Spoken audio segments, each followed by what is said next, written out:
Hola a todos y a todas y bienvenidos una vez más a la historia del mundo y sus personajes. Vamos a seguir hablando de Alfonso X el Sabio. Vamos a poner las gafas, el casco, el cinto, encender la nave y esta vez vamos a empezar ni más ni menos que con la revuelta mudéjar. Vamos allá. Ya al principio del reinado, en 1253, Alfonso tuvo que afrontar rebeliones en los territorios recientes incorporados a Castilla. Se alzaron contra el rey Tejada, cerca de Sevilla, así como Lebrica, Arcos, Sidonia y Jerez. Esta última resistió a los castellanos hasta 1261. A los pocos años de haber renovado la sumisión a Castilla, que ya había ofrecido Fernando III, los pequeños territorios tributarios de Niebla y Jerez de la Frontera vieron como Alfonso X les arrebataba por la fuerza de las armas la poca autonomía que les restaba. Jerez fue conquistado tras un mes de asedio a finales de 1260 o comienzos del año siguiente. Niebla fue conquistada a continuación en febrero de 1262.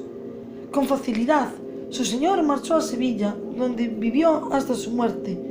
La población musulmana del reino fue expulsada y se llevó a cabo en el otro proceso repoblador similar al de Sevilla.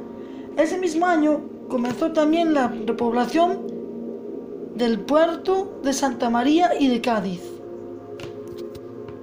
Estas conquistas, así como otros incumplimientos de las capitulaciones acordadas en su día con los musulmanes andaluces y murcianos que se habían rendido sin resistencia durante las campañas de Fernando III, provocó una sublevación concertada entre la población mudéjar del sur peninsular, apoyada por el rey de Granada en 1264.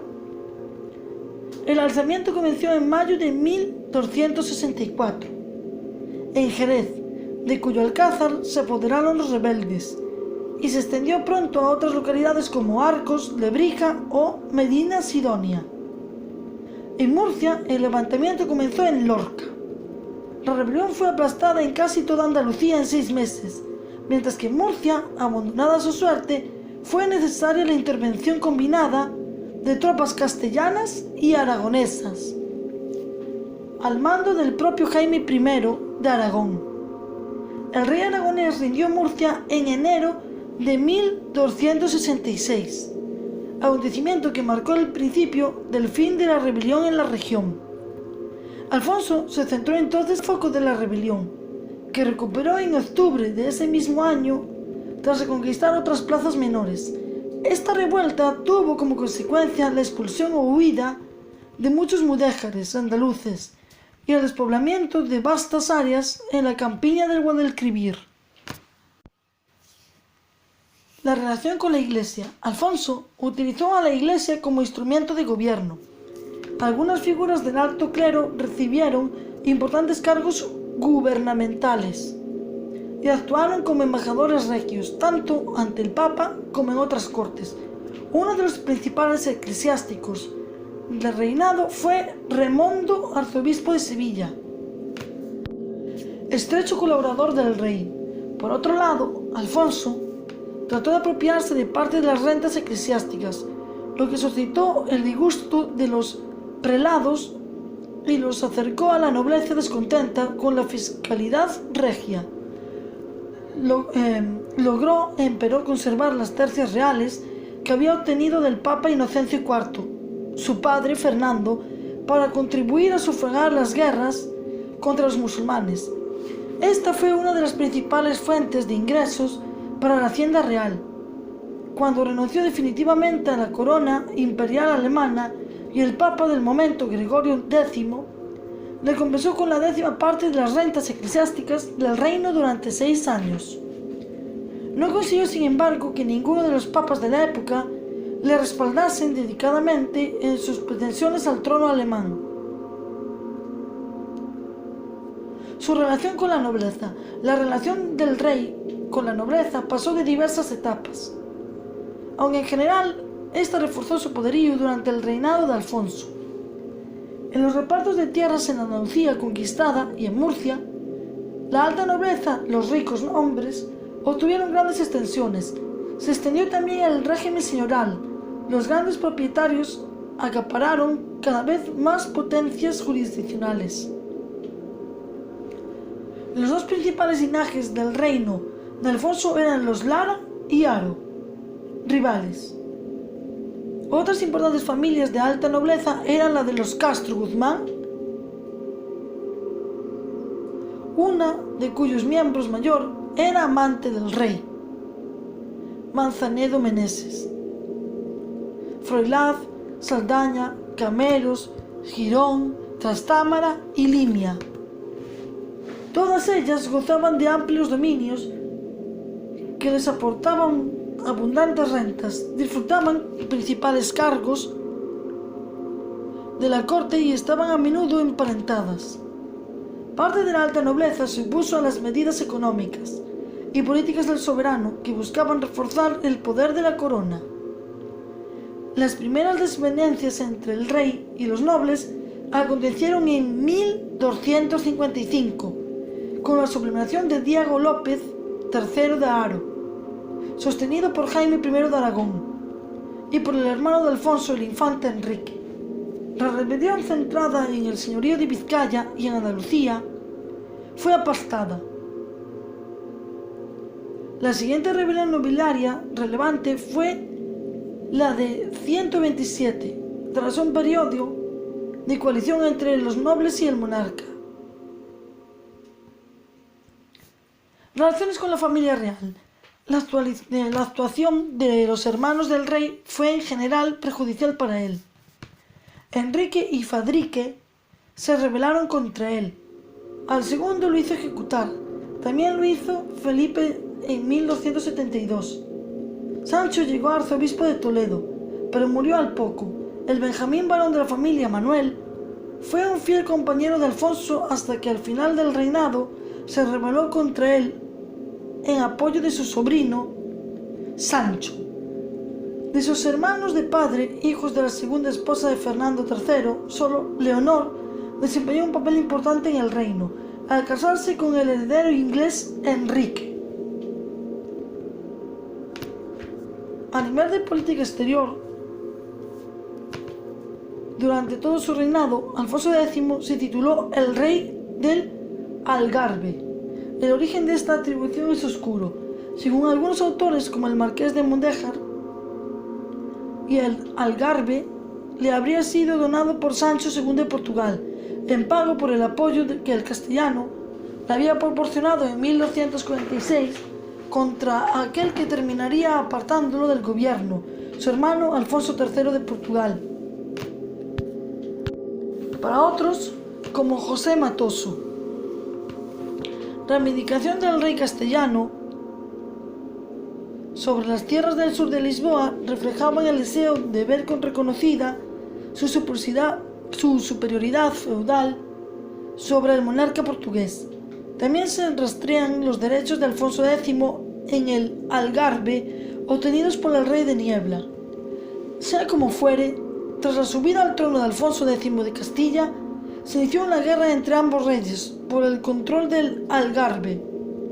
El conflicto finalizó en 1253, al acordar el matrimonio del rey portugués con una hija ilegítima del rey Alfonso X, Beatriz, y a la entrega de un usufructuoso sobre el Algarve, en beneficio del rey castellano, hasta que el hijo de ese matrimonio alcanzara los 7 años de edad.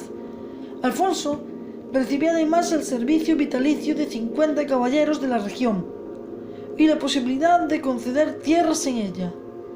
En 1260, Alfonso X añadió a sus títulos el de rey de Algarve, pero en abril de 1263 firmó un tratado ratificado en 1264 por el que cedió el usufructo del Algarve a su nieto Dionisio, heredero del rey portugués, a cambio de un vasallaje militar.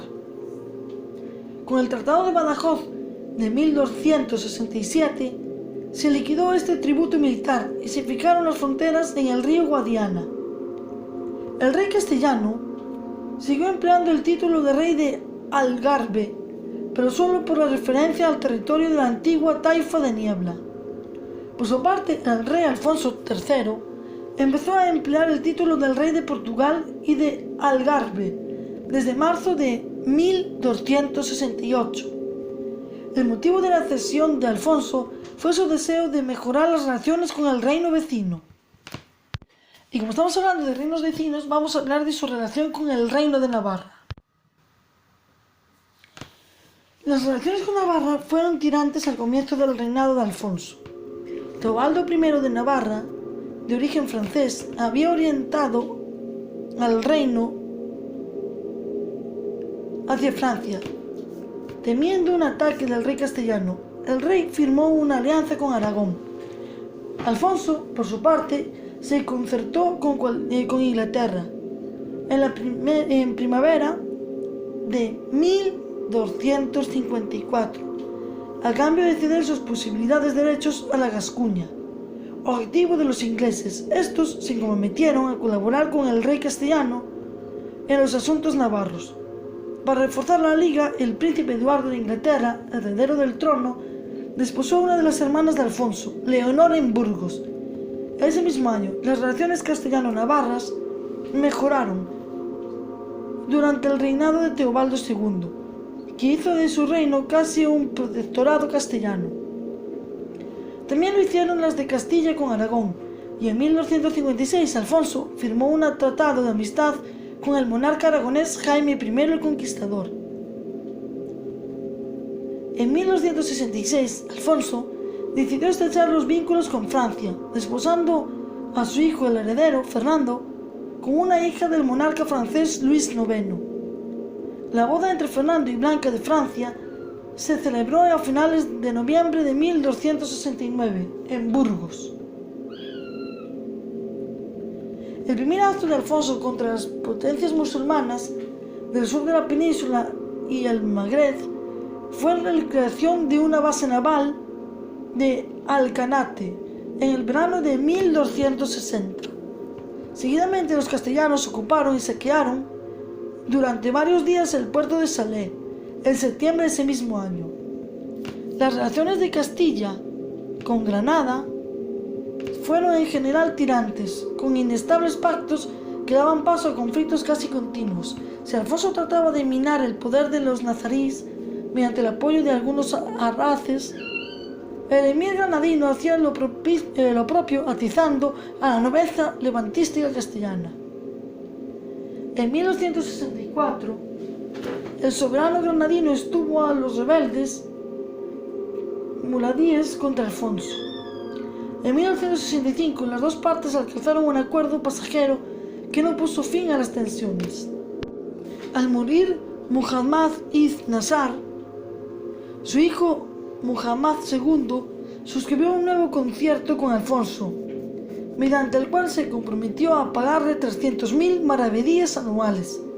Este pacto tampoco puso fin a la inestimidad entre los dos reinos. Esta volvió a ser evidente en 1275, cuando los benimerines invadieron la península alentados por el soberano nazarí. Los magrebíes conquistaron Tarifa y Algeciras y batieron a los castellanos en la batalla de Écija. Luego corrieron las comarcas de Jaén y Sevilla. Antes de retirarse de nuevo al sur del estrecho, Alfonso firmó una tregua con ellos, que concluyó en 1277, cuando los beneficiarios talaron el Aljarafe y cercaron Córdoba. Los concejos andaluces solicitaron la paz, que el sultán Benimeri concedió. En 1268, Alfonso trató de conquistar Algeciras para estorbar el paso del enemigo a la península, pero su flota fue derrotada por la de los benimerines y el cerco acabó de un fracaso. Alfonso y su hijo Sancho siguieron hostigando al reino nazarí y consiguieron que su soberano se aveniese a retomar el pago de parias, pero esto no resolvió el problema, que resurgió en los últimos años del reinado. En 1256, Alfonso X recibía una embajada de la República de Pisa en Soria. Venía para ofrecer su apoyo para ser candidato a emperador y rey de romanos, cargo vacante desde la muerte de Guillermo II de Holanda. Y es que Alfonso pertenecía, por ser hijo de Beatriz de Suabia, a la familia alemana de los Hohenstaufen, que alegaba ser la depositaria de los derechos del imperio. Alfonso X aceptó la oferta pisana y procedió mediante el envío de diplomáticos, dinero e incluso tropas a las ciudades gibelinas de Italia a recaudar apoyo para su aspiración imperial. Alfonso se encontró con muchas dificultades en este empeño. En la propia Castilla, muchos nobles expresaron su desacuerdo por las exigencias extraordinarias de dinero y soldados. En Soria, los nobles locales llegaron al motín, la llamada Conjuración de Soria. En el exterior, el Papa Gregorio X se opuso a las pretensiones de Alfonso, interesado en debilitar el imperio. Por otra parte estaba el complejo sistema de elección del emperador, que correspondía a 7 príncipes electores. Estos hicieron 2 votaciones. En la de enero de 1257 escogieron al candidato inglés. En la de abril de ese año al castellano. 3 de ellos votaron por Ricardo, hermano de Enrique III de Inglaterra, mientras que 4 lo hicieron por Alfonso en 1257. Sin embargo, el inglés viajó rápidamente a Aquisgrán, donde fue coronado junto a la tumba del primer emperador medieval de la Europa occidental, Carlomagno, en mayo, aunque no logró la sensación papal. El castellano, en cambio, permaneció en sus reinos, con lo que perdió su oportunidad de hacer valer su elección como rey de romanos. Nunca pisaría tierra germana. En los años posteriores, Alfonso desembolsó enormes cantidades de dinero para sufragar sus gestiones para ser coronado emperador por el Papa, así como para apoyar militar y financieramente a sus partidarios en Italia y Alemania. En 1271, Alfonso se aprestaba a acudir a Italia a acaudillar a sus partidarios y obtener por fin la corona imperial, y al año siguiente falleció su rival Ricardo. Sin embargo, la elección de Gregorio X en 1271 frustró definitivamente sus aspiraciones imperiales. Desgraciadamente, para el monarca castellano, la Iglesia romana fue alargando el pleito hasta que Alfonso se vio obligado a renunciar en 1275. Tras una entrevista en Beauvoir con el Papa Gregorio X.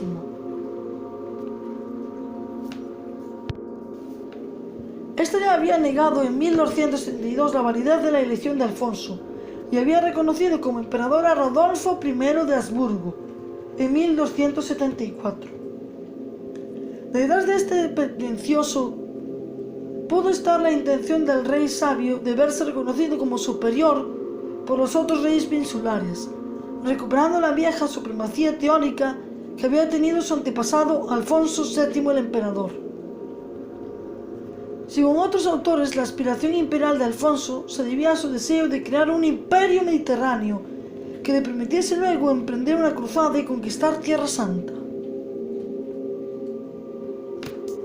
En la última etapa de su vida, Alfonso X tuvo que afrontar diversos fracasos y desgracias, incluyendo la muerte de su heredero en 1275, rebeliones de nobles y en el seno de su propia familia, fracaso del intento de conquista de Algeciras en 1278, invasiones benimerines, la gran revuelta nobiliaria de 1272 se urdió en una gran reunión de los magnates del reino que se celebró en Lerma a principios de 1271.